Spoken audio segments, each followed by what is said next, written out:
Now it's switched on. A wonder of technology. Hello. It's great to see you all here. May I introduce this panel? Next to me is sitting Cecilia Anesi from the Italian investigative outlet IRPI Media. Here on the right-hand side, from my side, is Bastian Obermayer, a colleague of mine. We have till recently, for several years, worked for Süddeutsche Zeitung. And we're going to speak with you today about one of our recent investigations, a global project about a Swiss bank, a notorious Swiss bank called Credit Suisse. And to get you in the right mood for this presentation, we want to start with a small video, if technology allows us to do so.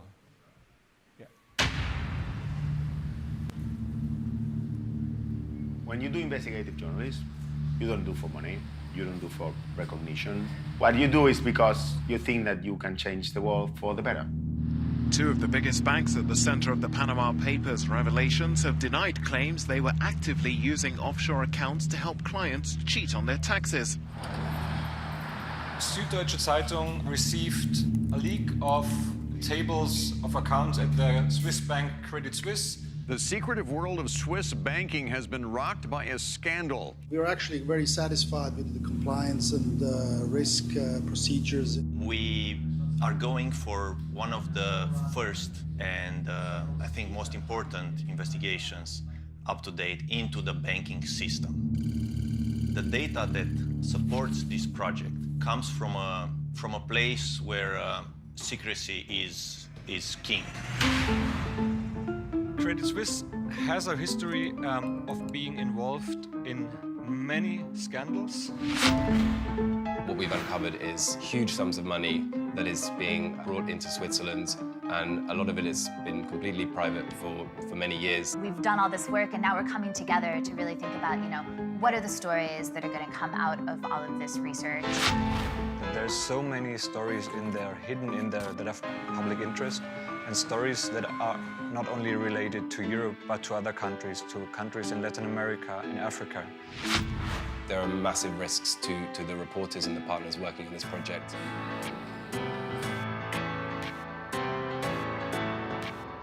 This is not really just a story about the bank. This is a story about the whole Swiss system and how the Swiss have been really operating this as the model for what became the offshore industry. I mean, that's really what this is. Countries were robbed of their money and citizens were robbed of their incomes. So this project will break that secrecy.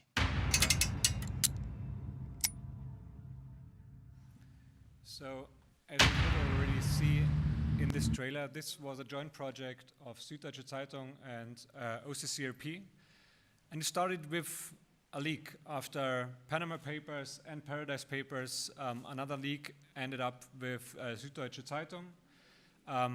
An anonymous source reached out and leaked data, internal data from Credit Suisse to Süddeutsche Zeitung.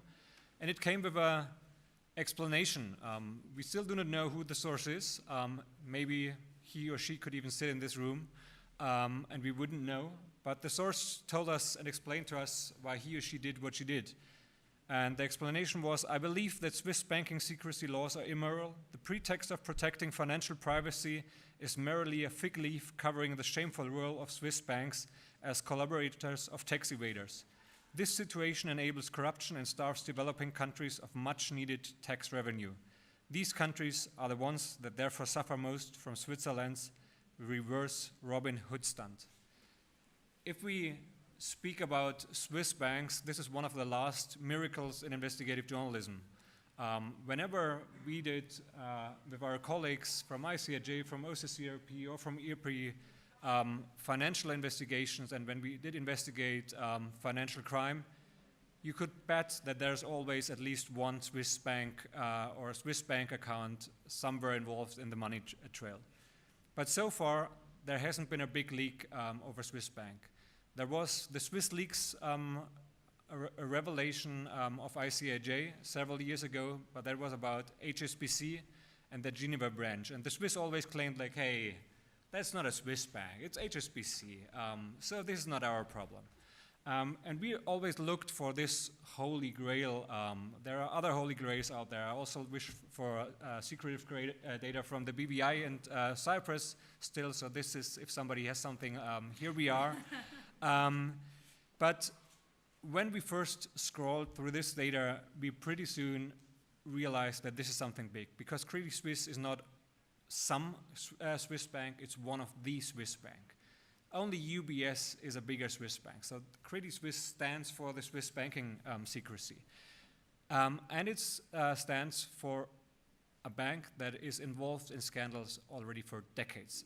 And whenever there was a scandal about Credit Suisse uncovered by law enforcement or by investigators of other countries, we heard a very similar explanation from the bank and from the Swiss banking sector. Oh, that's some rock actors. This is only a singular case, but this is not more. So when we then saw the data and had the data in front of us, we saw that we have something special here, because we saw more than 18,000 accounts holding more than $100 billion. So we saw for the first time part of the client data of Credit Suisse. And from the beginning, we realized this is again something that is not only a project for us as a German outlet, as German journalists, because this had a global scale. Those customers that we saw in these files were from all around the world. So for us, it was only logical to again launch an investigation with journalists from all around the world. So when we received the data through Secure Drop, our safe whistleblower platform at Süddeutsche Zeitung, we were like yes.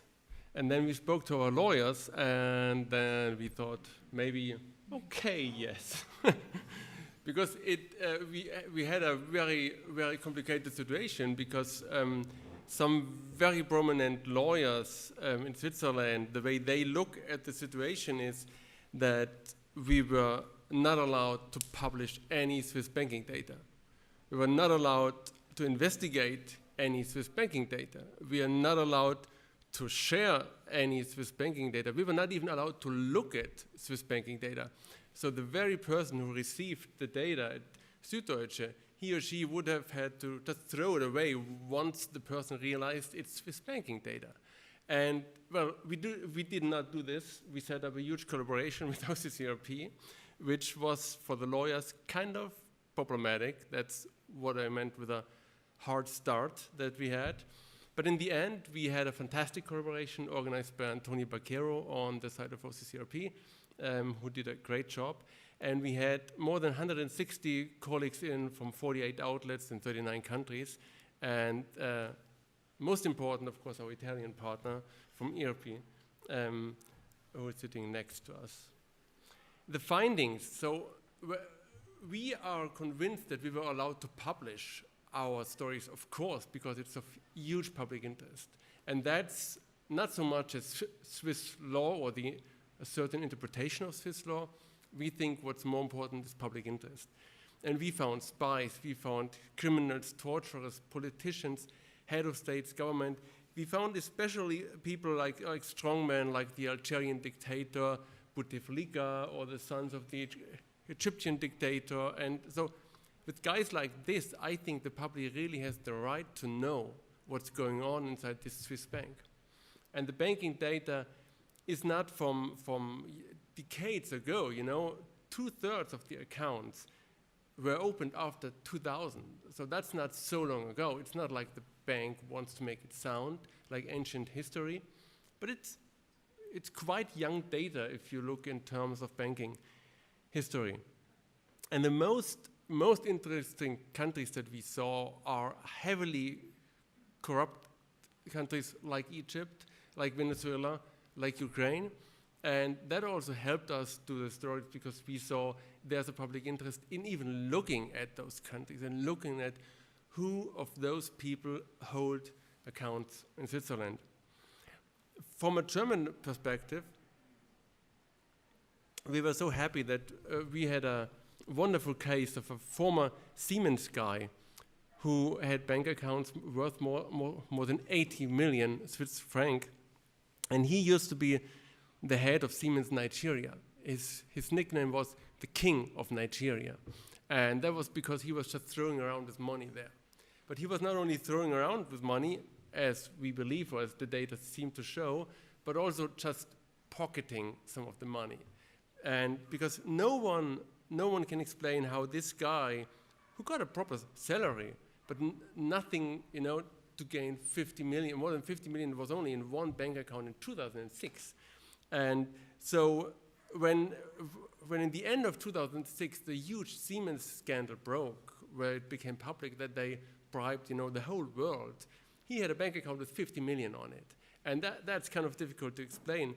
And it was even more difficult to explain for the bank, because if the bank knew who he was and they let him keep 50 million on his bank account, then this is a huge problem for the bank.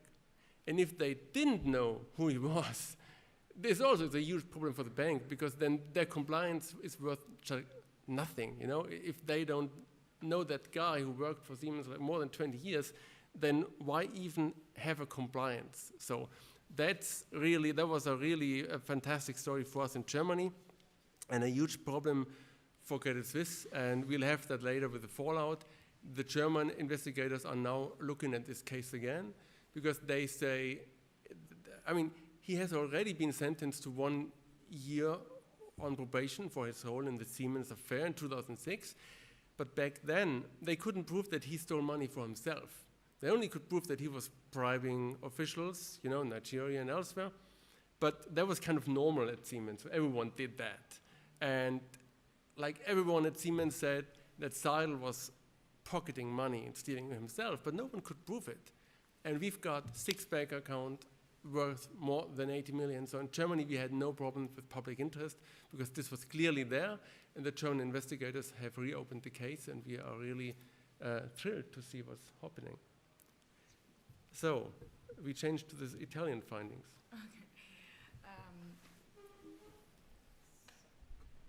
So first of all, well, I don't know how many of you know our media. IRPI Media is a media outlet published by Italy's Center for Investigative Reporting, IRPI, and we're very small compared to Süddeutsche.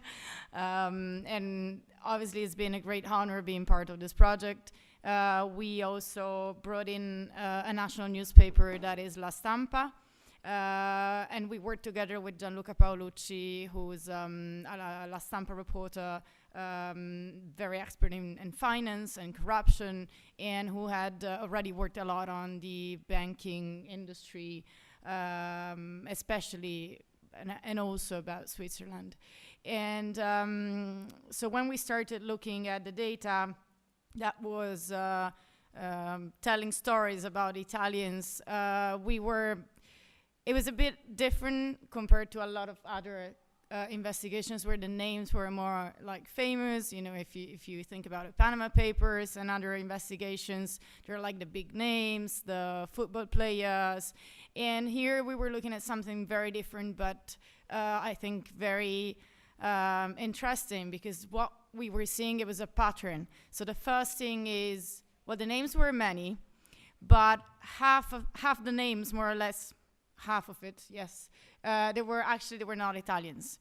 They were Venezuelans. They were actually still citizens of Italy, but some of them were like 3rd or 4th generation Venezuelans, or even more. And by working together with OCCRP Latin America and with the Armando.info colleagues, we could figure that actually those weren't our guys. They weren't actually Italians, and we handed over all the part to them.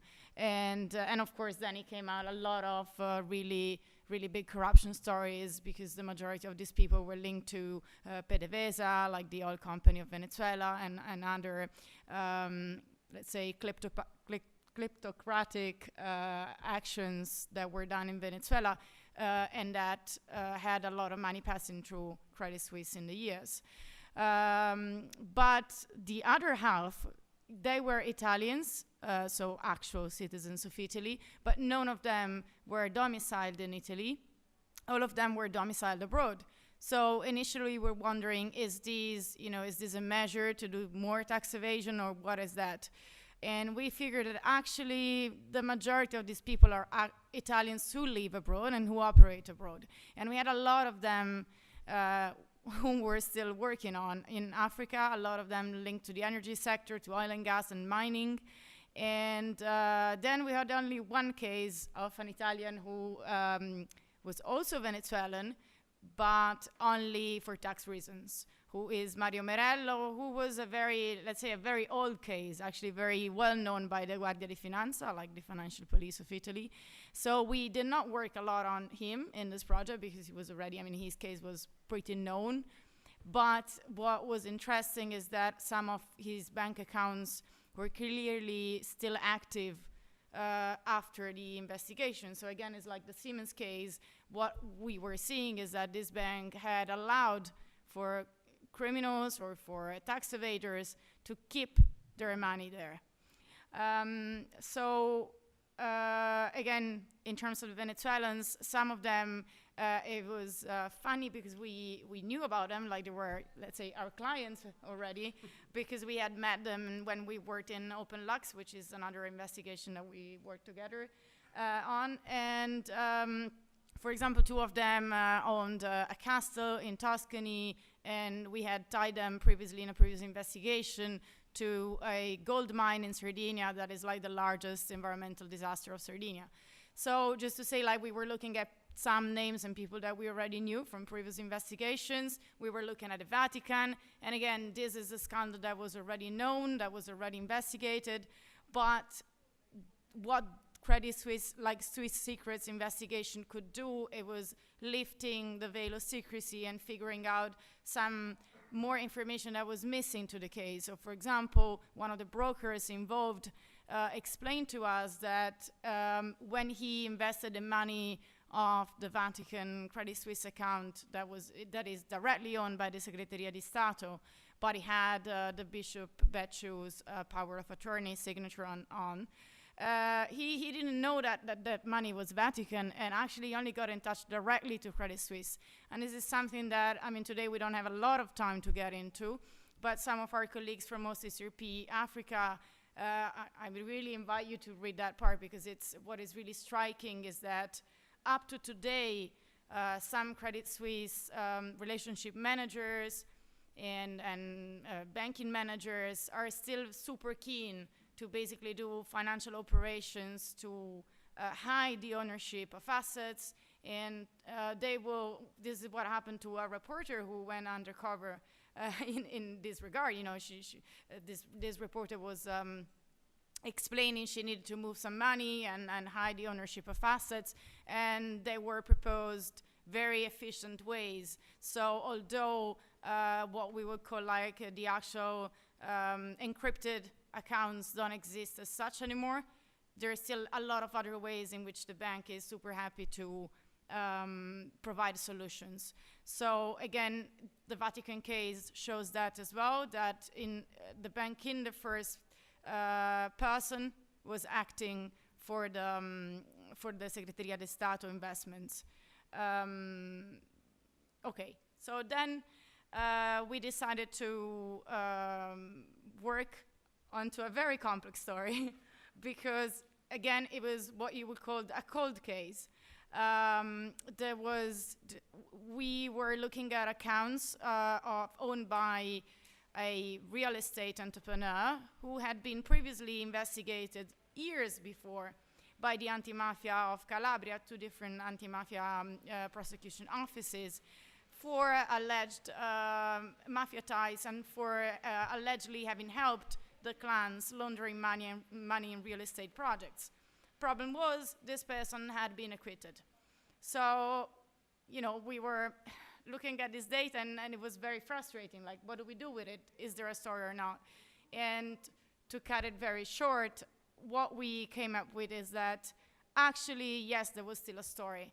Because the story here was that if you were reading the acquittal written by the judge, what the judge was saying is, hey, yes, we did acquit this person and his collaborator, who is a former terrorist from the IRA, Henry Fitzsimmons, or Fitzsimons, I think. So yes, they were acquitted, but because of lack of evidence. And what was that evidence that was lacking?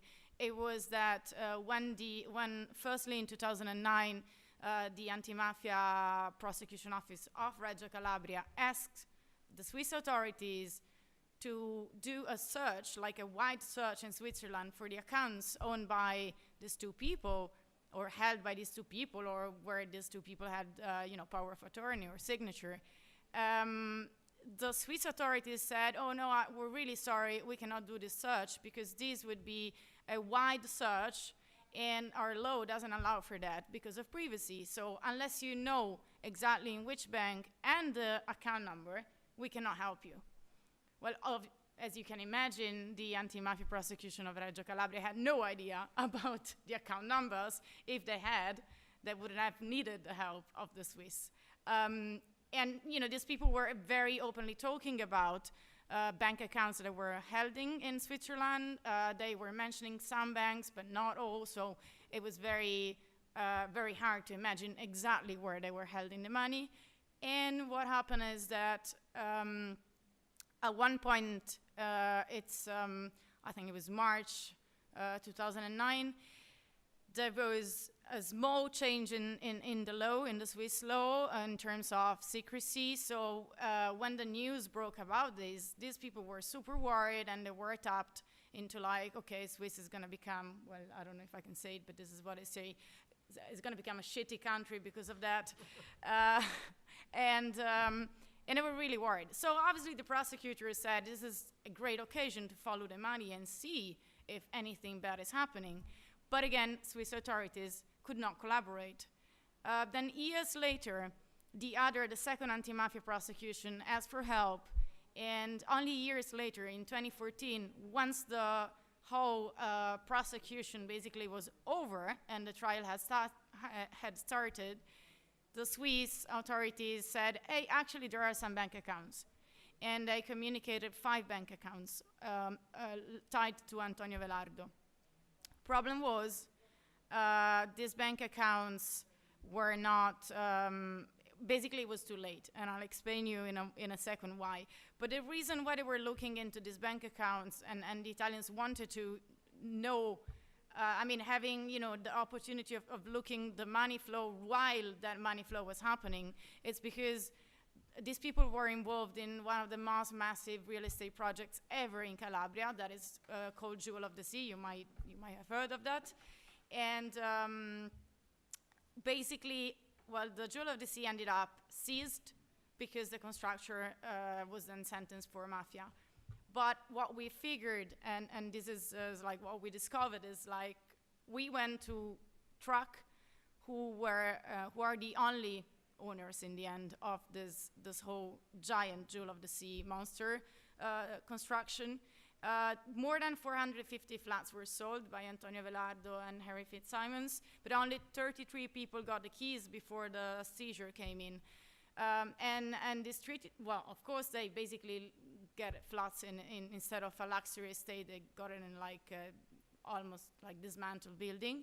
But also what is interesting is that all the money of those 450 flats were gone, and nobody could ask for damages, and nobody really followed that money. So what we did through Suisse Secret investigation, together with IRPI and the Miami Herald, is to track a part of that money, and we figured how it was transiting through those CS accounts, and a part of that ended up in investments in Miami real estate.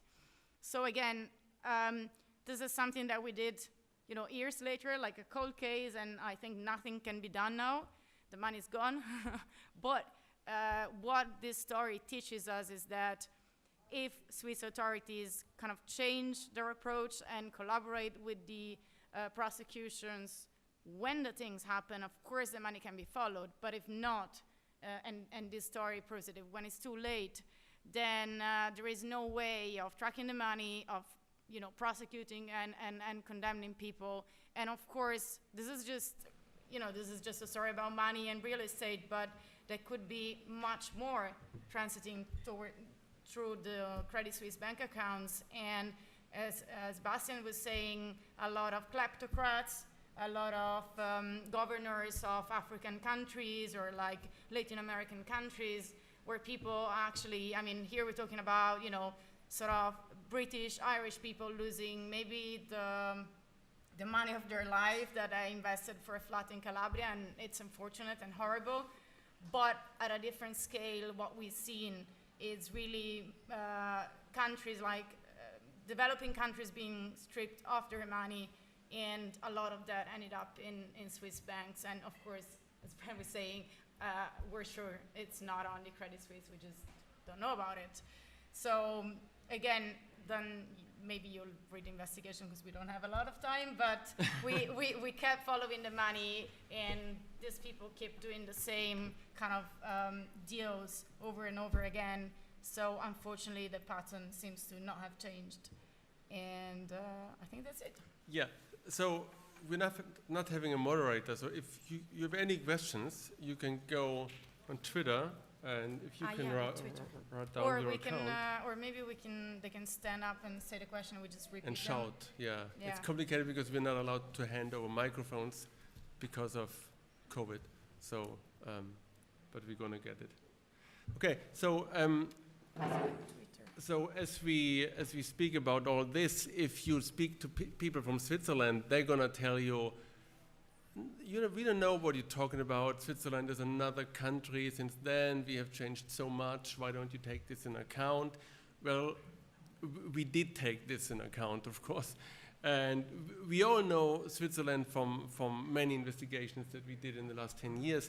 And they always play an important role, always. And it's the home of numbered bank accounts and the infamous banking secrecy, which is not existing like it existed in 2000, but it's still enough for people to want to go there. I mean, we still see that.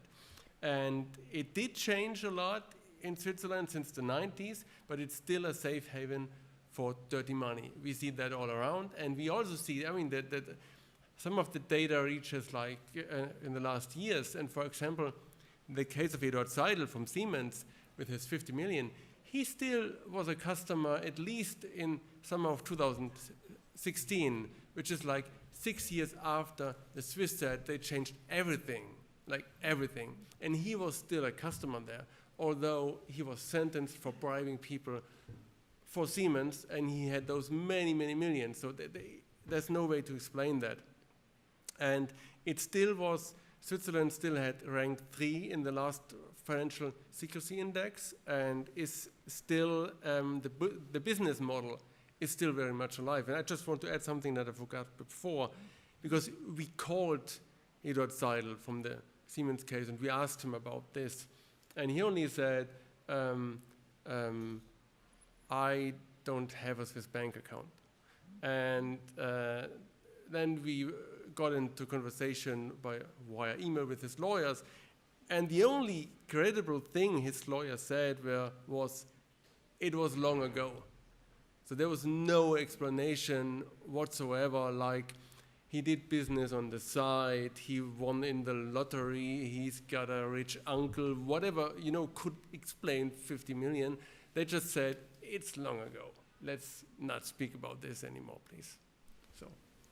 So for us, this was nevertheless a different investigation than the ones that we had done in the past. In the past, we have done like Panama Papers and Paradise Papers or Open Looks, as Ceci mentioned. This was all about financial secrecy, financial crime. And at the beginning, we thought this might be a very similar investigation. Us investigating those bank accounts, going through it, looking if there's criminals among them, if there's politicians who have not righteously declared their assets.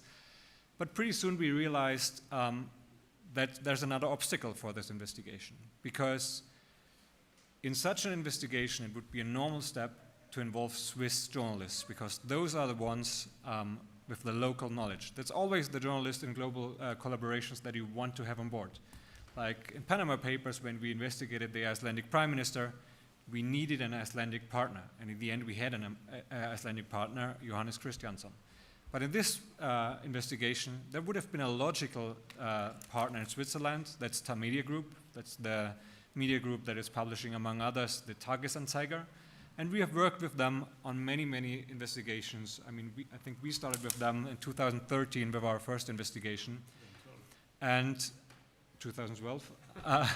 And when we first approached them and told them about this, we were surprised, to put it mildly, because they were not like, hooray, let's investigate this. It affects our country, it affects our one of our most important banks. They were rather like, oh, whoa, stop. Don't tell us more. We have to speak with our lawyers first. And then they came back and told us that they cannot participate in this investigation. And they were really sorry. We could really feel that they wanted to be part of it, but they simply cannot. And the reason was Article 47 of the federal law on banks in Switzerland. I mean, I guess you have all heard about Swiss banking secrecy. We've seen it in many, many thrillers and cool films like The Bourne Identity, and even in James Bond there are Swiss bank accounts and Swiss bankers being featured. But Switzerland always claimed in the past, like, hey, we weaken banking secrecy. We are exchanging information with other countries. Like, we are cleaning up. The time of the dirty money is over. They are always speaking about Weißgeldstrategie, the strategy of white money, meaning we are all good now. It's only the good money being, and the righteous and the legal money being on Swiss bank accounts. But what those, I would call them lobbyists, had omitted and did not mention that some years ago the Swiss banking secrecy law was changed. It was changed after several bank employees have sold Swiss banking data to foreign authorities, among others German authorities, and those authorities have then launched investigations. They led to indictments, to huge penalties, and the Swiss were always like, hey, we cannot allow this, so we have to strengthen the law. We have to put it on a penalty like to leak data, to hand over banking data, and they strengthened the law. But they strengthened it in a way that even journalists, whoever you are,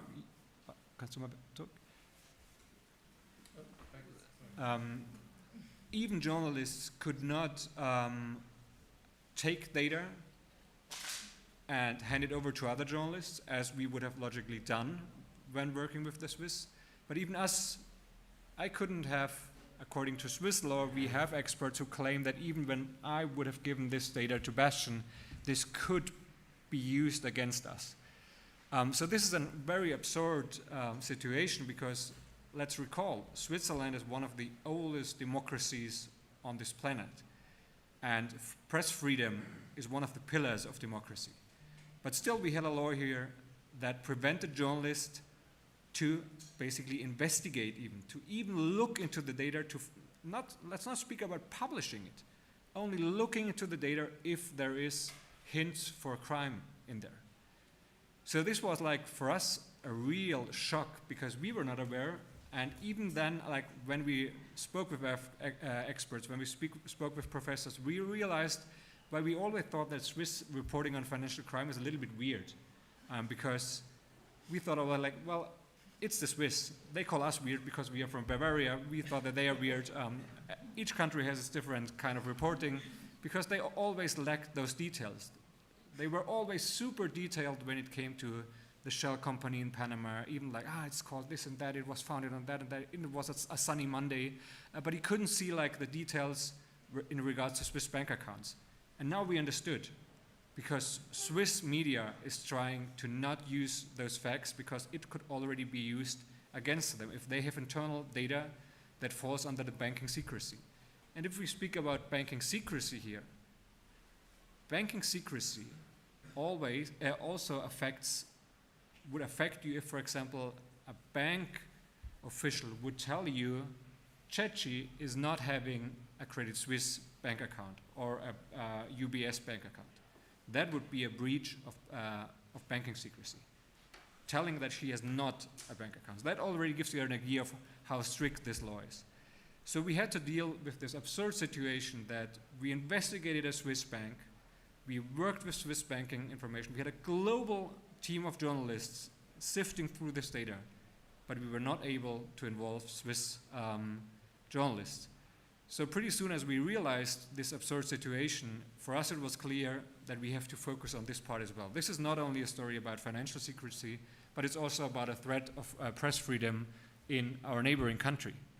So we made this a topic. We spoke, for example, with the UN Special Rapporteur, Irene Khan, who told us that in her opinion, this very clearly is or should not be able.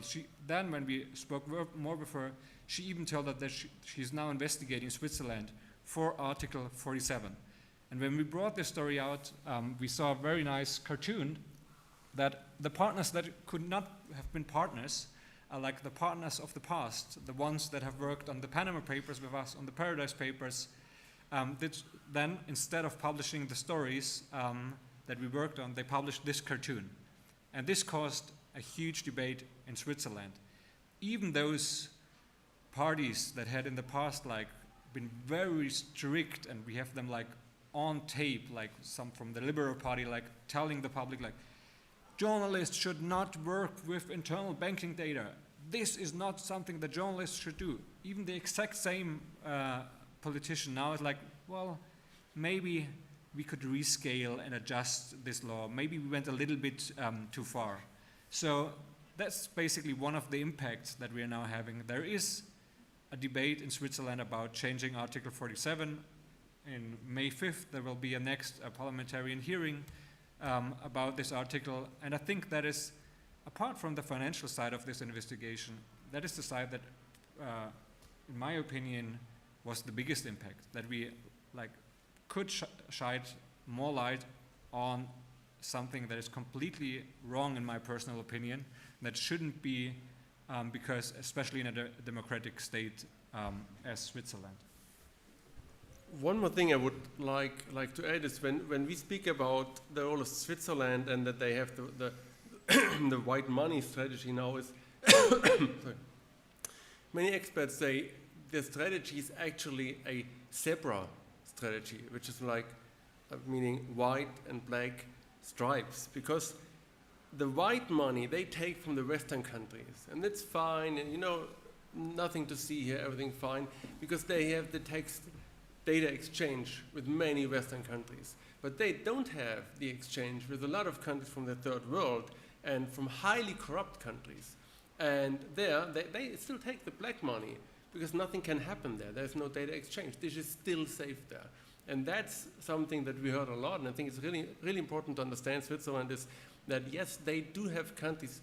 From Germany, for example, I'm sure there's not a lot of black money anymore, but from the Ukraine, from Venezuela and similar countries, there are still millions of black money there and won't disappear so fast. So for the impact, when we speak about the impact, there are always in life always things that are more important than others. And in the days when we finished our reporting, there was happening something that was just more important than our reporting was the war in the Ukraine that we all saw coming back then already.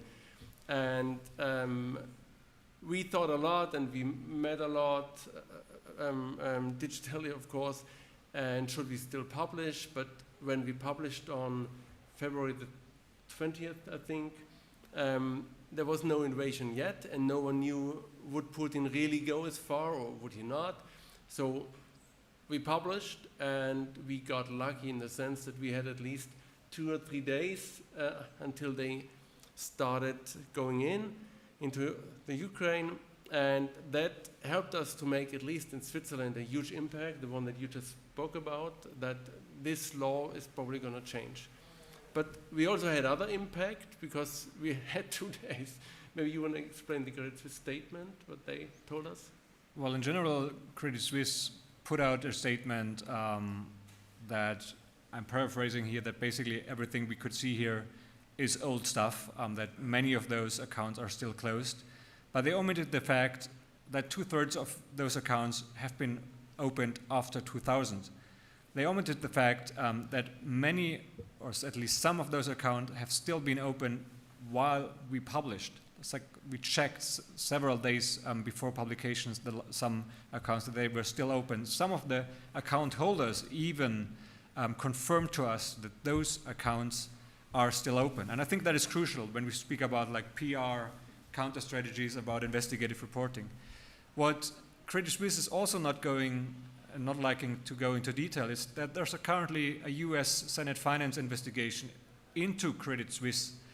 They are currently looking into or examining and investigating the suspicion that Credit Suisse might still have helped a US citizen to evade taxes. And what we hear from the US Senate Finance is that so far Credit Suisse is not that open in regards to communicating with them as they are climbing.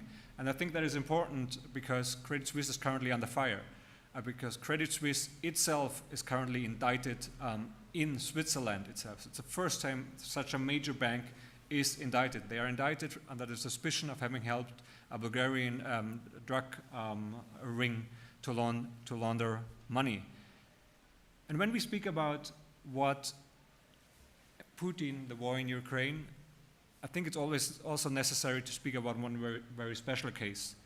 We found 27 bank accounts of a gynecologist in the data. The gynecologist, she's a very rich one, yeah, with several hundred millions of Swiss francs on those bank accounts. And this is the sister of Alisher Usmanov, the oligarch. So especially our colleagues from The Guardian did an amazing job on reporting this case. And those among you who are following the sanctions against Putin, the inner circle of Putin, may have noticed that this night, yesterday evening, the European Union sanctioned, among others, the sister, the gynecologist,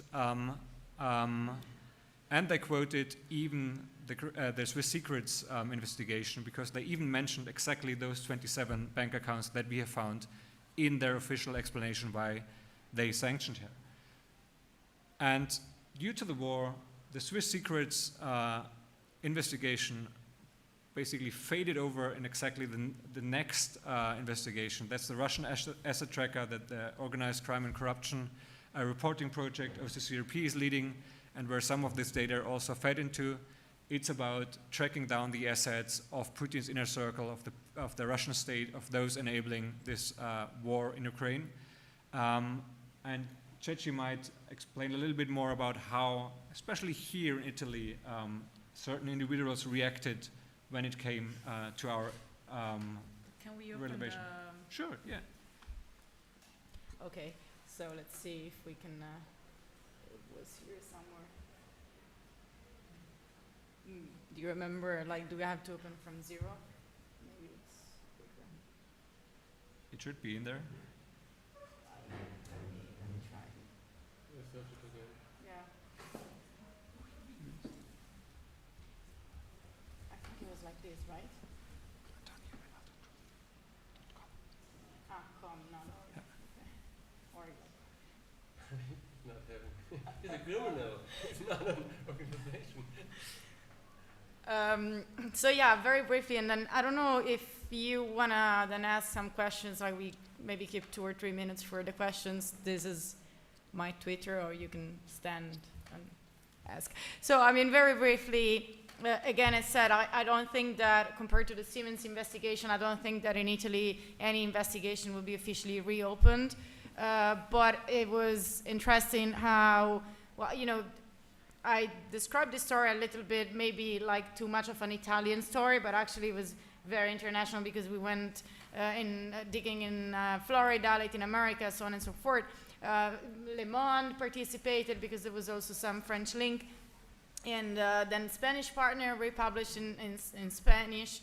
And what happened is that Velardo decided that he did not like much this attention, and literally got a lawyer for each country. So we got a lot of lawyers emailing us in different languages.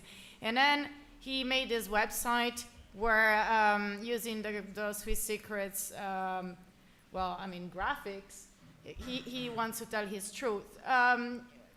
What is weird is well, I mean, it's very complicated website, and he explains the case against him and how we got it all wrong.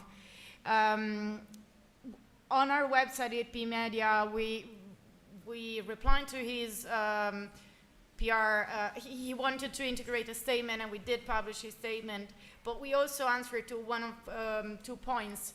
Again, like the bank, they're saying first everything is, well, obviously everything is legal, but also they're saying everything is old, and that it is not true that they did not communicate the bank accounts to the Italian authorities. So he's saying Swiss authorities did communicate the bank accounts, and we're speculating. The point is, again, that if those bank accounts are communicated years later, when basically it's useless to look into that, that is not good news for the public. Now, obviously, we cannot say that anything illegal was done with those bank accounts. And again, something very important to say is that it's not illegal. It's not a crime to have a Credit Suisse account. But the point is that because nobody could investigate those bank accounts while the money was passing through, we can also at the same time not state the opposite. Because at the investigation, when it was needed, it could not be possible. So anyways, definitely what we can figure from all these activities that the investigation was very annoying for him. So we believe that, well, he's not the only one reacting I mean, this is maybe the most creative answer, but a lot of other people that the partners around the world reported on had a lot of different creative reactions, and most of them, like Frederik was saying, a lot of them confirmed having the bank accounts, but they completely defend their right to do so. So in a way, I think this project has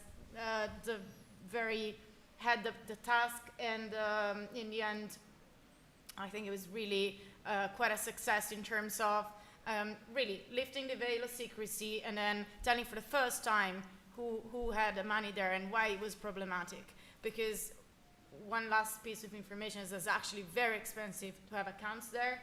So it's not like, you know, my mom wants to open a Credit Suisse bank account. I mean, why do these people wanted more than one bank account in Credit Suisse? There was a reason behind that, and I think if you have time to go and read all the investigations that were published around the different partners, you'll find a lot of good hints. And then, of course, we have more to work on, and hopefully in the next months we'll tell you a bit more about it. And that's the great thing, that this investigation is still ongoing. While we speak, we have several messages in our internal Signal group about this investigation. So it's still ongoing. So we have a question. Then let's switch to the questions already. Did Credit Suisse try to use Swiss banking secrecy laws in order to shut down the reporting or intimidate the journalist? And are there any legal risks for you to travel to Switzerland?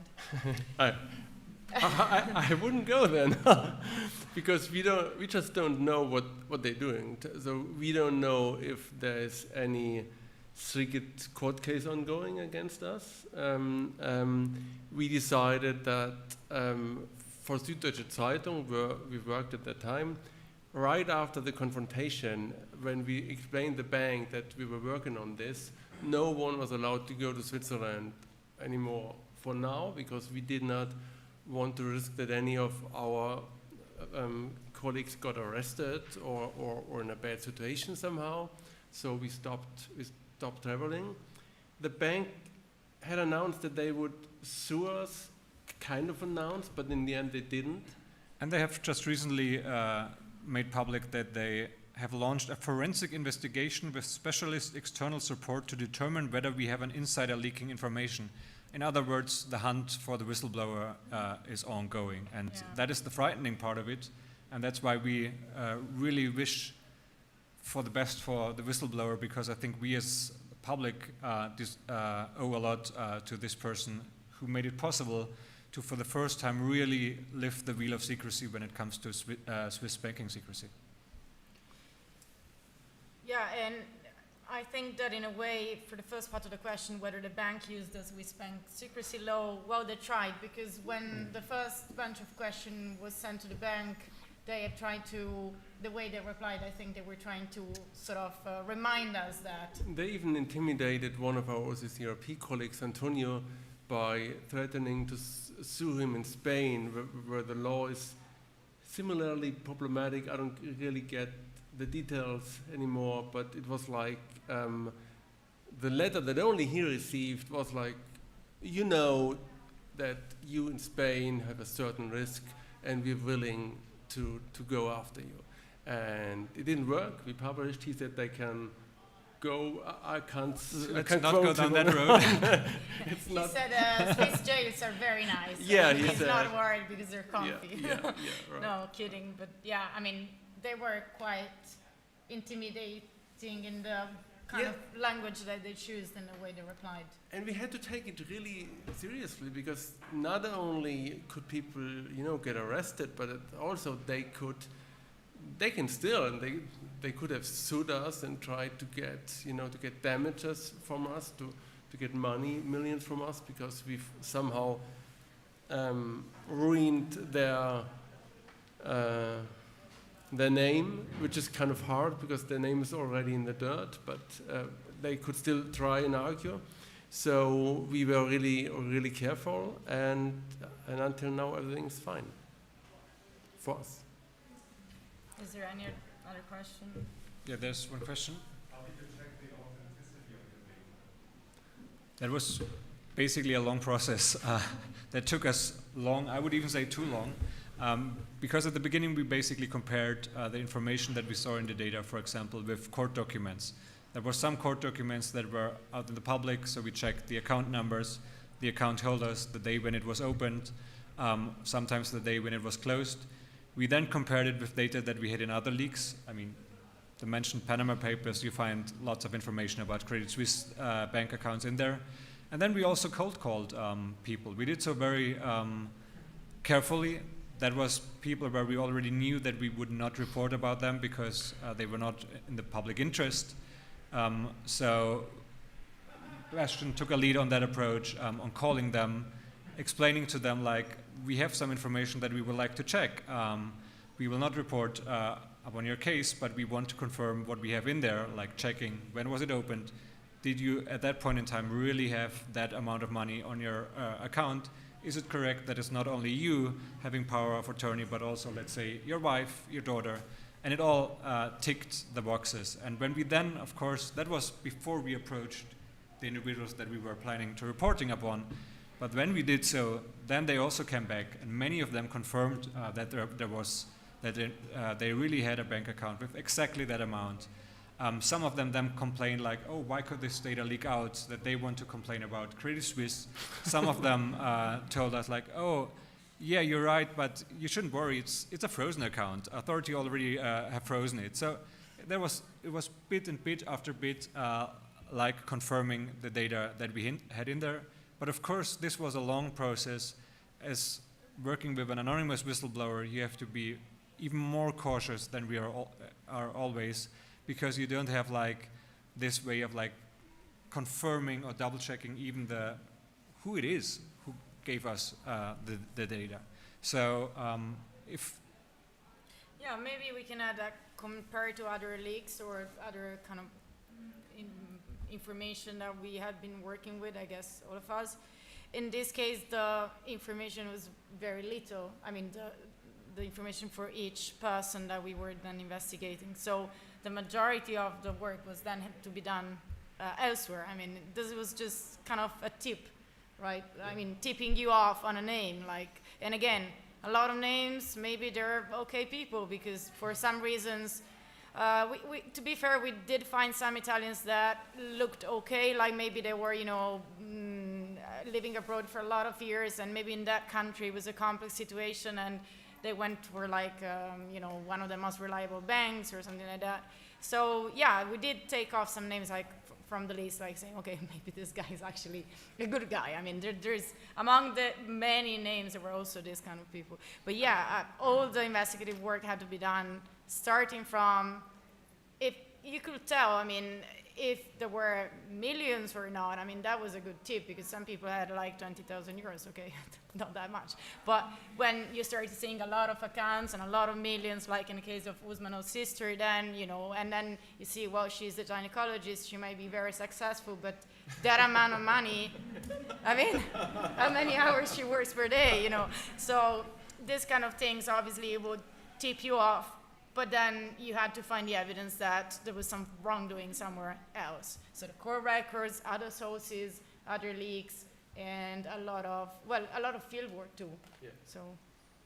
And we also want to emphasize the fact that this was really a team effort. This was a team of journalists. We are only sitting here, the three of us, representing a bigger group out there, working together on this project, still working on this project.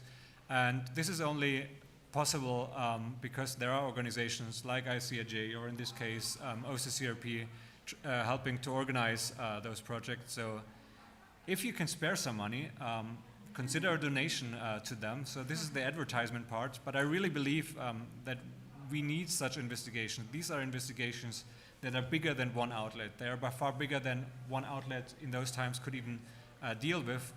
They can only be tackled with a team of journalists, cross-border, cross-media outlet borders, and I guess, and I hope that we will see by far more of those investigations, specifically about Switzerland.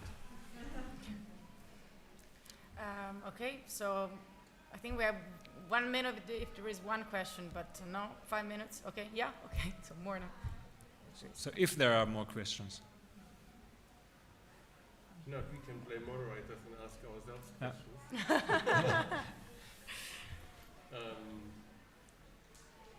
Well, is the whistleblower safe was one of the questions that we can't answer, but we have no signs that he or she. But we have no signs that he or she is not safe, so we are not aware of any investigations against a certain person in Switzerland, and I think we would be aware of that because we have good sources there. So I think that's a really good thing, because if you have an investigation and your whistleblower goes to jail, that's always a sign that you know, it maybe just wasn't worth it if you ruin the life of someone who took the risk. How did the Swiss public react was another question that I thought about, and can we answer that is another question that I think about. I mean, seeing how Switzerland reacted was something that we were already told before, that we shouldn't expect that much, because many Swiss citizens, many Swiss members of parliament actually knew what's going on. There is critics within Switzerland that since years are pointing their fingers at the fact, for example, that kleptocrats are hiding their money in Switzerland. After the Arab Spring, we saw, for example, the Mubaraks hiding their money there, the Mubarak family, the Gaddafis. So wherever you looked for crooks and criminals, you could bet that they had a account in a Swiss bank. And there's critics like Jean Ziegler that are since years like pointing their fingers at the hypocrisy of the Swiss government when it comes to handling and dealing with those cases. So we had the banking sector, we had many defenders of the Swiss banking secrecy who didn't give a shit, sorry for my French, about the investigation. But we saw more and more Swiss individuals like reaching out, our readers reaching out to us like, hey, thank you. Even if we knew that there's something going on, it's always good to have proof, because then you can basically demand change. And I think that's the important thing, because that's our duty as journalists. Yeah, there were also a few memes that were started off after Suisse Secrets. So I guess among young people especially, and Instagram community and things like that, we've seen also the hashtag Suisse Secrets being actually widely circulated within young Swiss. So maybe, you know, maybe the culture is actually, I mean, the idea behind the fact that banking Swiss secrecy protects the whole interest of the population in Switzerland, this is changing, because this project, but also previous reporting, it's slowly proving that, you know, the fact that a lot of dirty funds are entering the country isn't actually good for Swiss people. I just thought we also could mention that we wrote a book on Swiss Secrets that's actually going to be translated to Italian. Oh, really? Yes. That's great. So if any of you wants to read the book, it's going to be out in a couple of weeks, I think. Not yet, but yeah. But do you want to say the name or where people can... I don't know the name. Okay. It's probably something Just like follow Bastian Swiss and Secrets. discover. So yeah, that's probably called Swiss Secrets. Great, so thanks a lot. And if you want to follow the work of OCCRP, not only on Swiss Secrets, but also, for example, on the Russian asset tracker that we mentioned, it's occrp.org. You will also find IRPI media if you are specifically interested in investigative stories from Switzerland. If you want to follow the work of Süddeutsche Zeitung, you will also find Süddeutsche Zeitung, mostly in German, but if you're interested in it, give it a read, and thank you. Thank you.